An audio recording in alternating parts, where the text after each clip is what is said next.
Gracias por acompañarme para continuar con nuestro estudio sobre los salmos. Estamos en el Salmo número 9 y vamos a leer los primeros 8 versículos del Salmo 9. Dice: al músico principal sobre Mut-Labén, Salmo de David. Te alabaré, oh Jehová, con todo mi corazón, contaré todas tus maravillas, me alegraré y me regocijaré en ti. Cantaré a tu nombre, oh Altísimo. Mis enemigos volvieron atrás, cayeron y perecieron delante de ti, porque has mantenido mi derecho y mi causa. Te has sentado en el trono juzgando con justicia. Reprendiste a las naciones, destruiste al malo, borraste el nombre de ellos eternamente y para siempre. Los enemigos han perecido, han quedado desolados para siempre, y las ciudades que derribaste, su memoria pereció con ellas. Pero Jehová permanecerá para siempre. Ha dispuesto su trono para juicio. Él juzgará al mundo con justicia y a los pueblos con rectitud.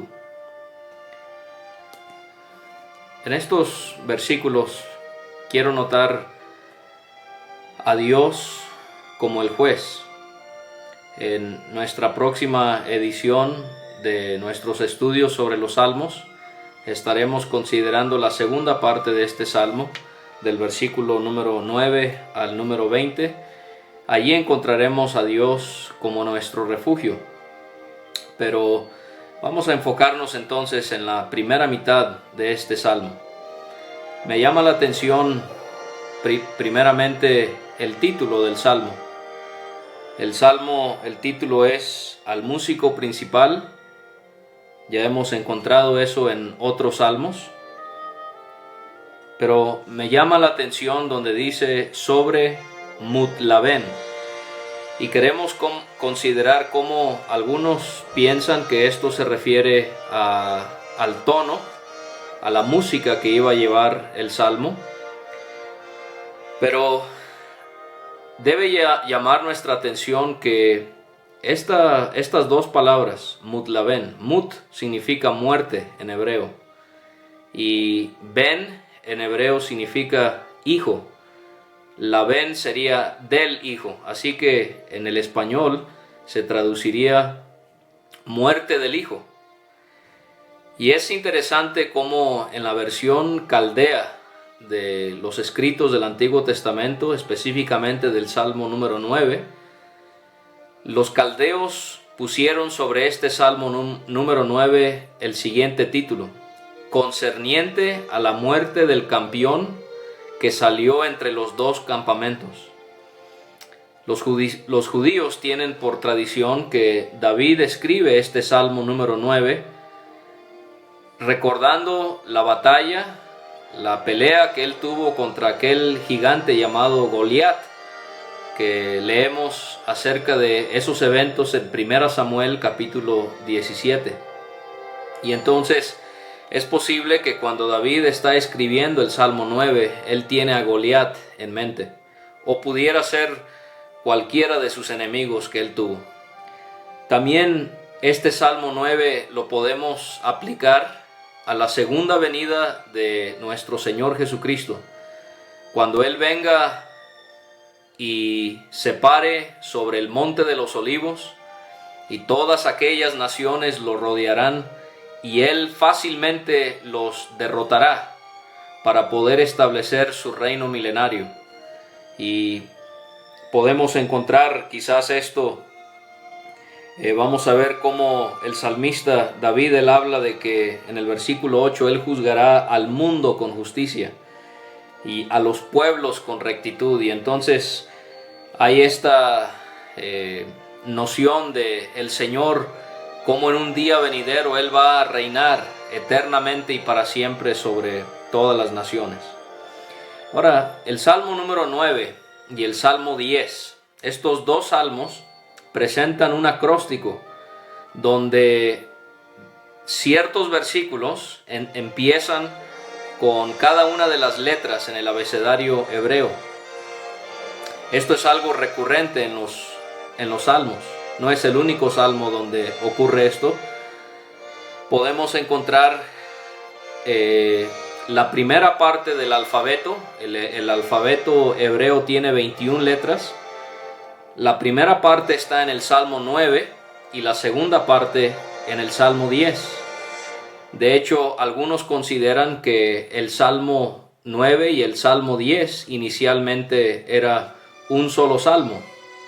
Esto pudiéramos verlo no solamente porque comparten esta correlación en cuanto al acróstico, las letras del abecedario hebreo y cómo cada ciertos versículos inician con la letra en su secuencia. También pudiéramos ver que es posible esto porque el Salmo 10 no tiene título. Pudiera ser esta otra razón por la que estos dos salmos van juntos. Y también debe de llamar la atención esta posibilidad, ya que el Salmo 10, su temática es muy semejante a lo que David nos presenta en el Salmo 9. Entonces, en el título también encontramos que es David el que escribe este salmo. Y como mencioné, en los primeros 8 versículos vamos a encontrar a Dios como juez. Pero antes de que David hable de Dios como juez, él va a hablar acerca de su alabanza a Dios. Esto es algo muy recurrente en los salmos. David, antes de hacer una petición, antes de pedir algo que le beneficie a él, ya sea con sus angustias, con sus enemigos, etc., David siempre trata de poner a Dios y su alabanza, su adoración primero. Y esto lo va a hacer en los primeros 2 versículos. Vamos a ver que David habla de cómo él alaba a Dios enteramente. Él dice en el versículo 1, te alabaré, oh Jehová, con todo mi corazón. Así es como Dios quiere que tú y yo le alabemos, con todo nuestro corazón. Esto lo vemos relacionado con el primer mandamiento. Amarás al Señor tu Dios. Y una de las cosas con las cuales tenemos que mostrar eso o hacer eso es con todo nuestro corazón. Carlos Spurgeon, él decía que un corazón a medias no es corazón. Dios quiere que podamos alabar a Dios de todo corazón. David entonces alababa a Dios enteramente, pero también lo alababa humildemente, porque vemos en el versículo 1 también que él dice, contaré todas tus maravillas. Y entonces pensamos en David y cómo él se humillaba y engrandecía a Dios al contar todas estas maravillas que él podía encontrar en su Dios.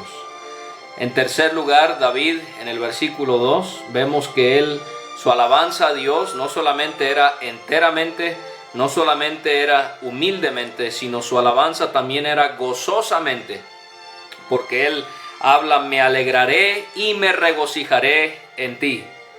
Y esto es algo que podemos ver a lo largo de los salmos. David sufriendo pruebas muy intensas, de muchos tipos, pero él siempre podía encontrar alegría y regocijo, no por sus circunstancias, no siempre, porque él sufría muchas adversidades, pero encontramos que él podía gozarse, él podía alegrarse.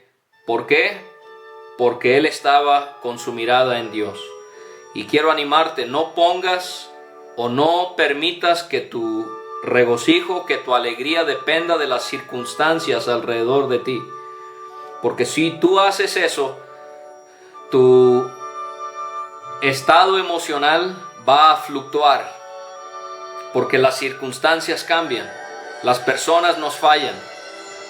La vida a veces no es lo que nosotros queremos, pero cuando ponemos nuestra fe, nuestra confianza en Dios, siempre vamos a poder estar alegres y regocijándonos, porque Dios no cambia, Dios no nos falla ni nos desampara. Entonces David encontramos que él alababa a Dios con gozo. Pero también veo en la alabanza de David, en los primeros 2 versículos, que él alababa reverencialmente. Él habla en el versículo 2 al final: cantaré a tu nombre, reconociendo el nombre de Dios. Y él menciona un nombre de Dios, oh Altísimo.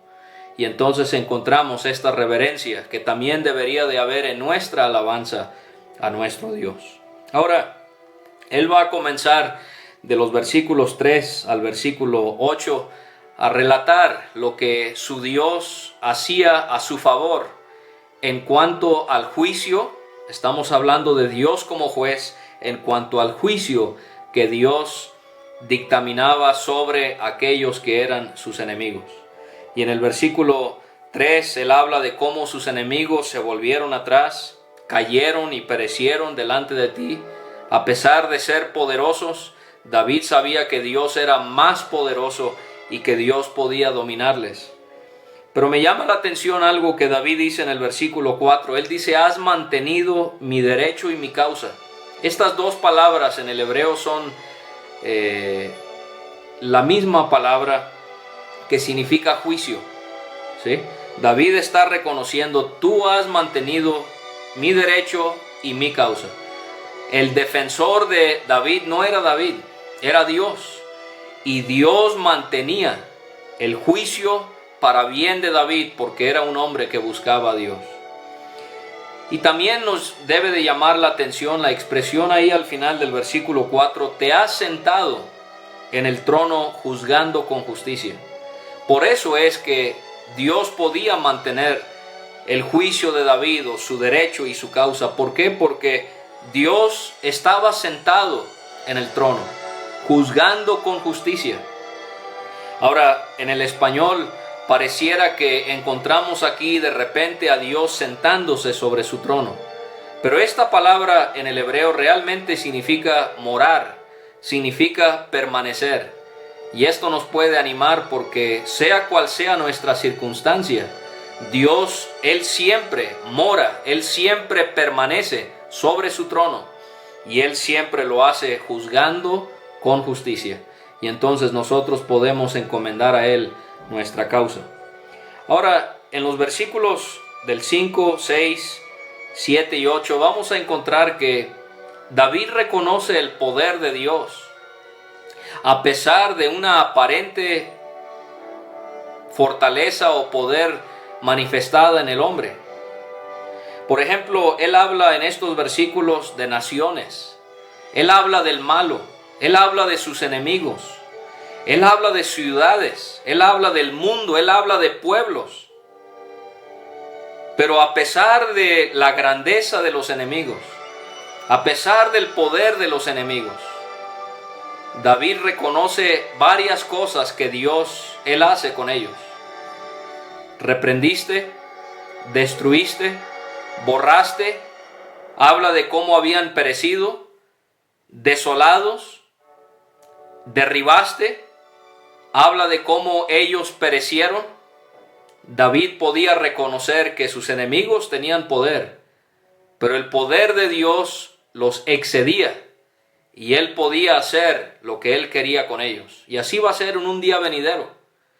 El Señor Jesucristo, Él vendrá, como he mencionado, y por más que las naciones tengan poder, por más que tengan esa influencia satánica detrás de ellos, con el anticristo y las naciones que se reunirán en la batalla del Armagedón, aún así Dios, a través de su Hijo, podrá derrotarlos para poder reinar con justicia.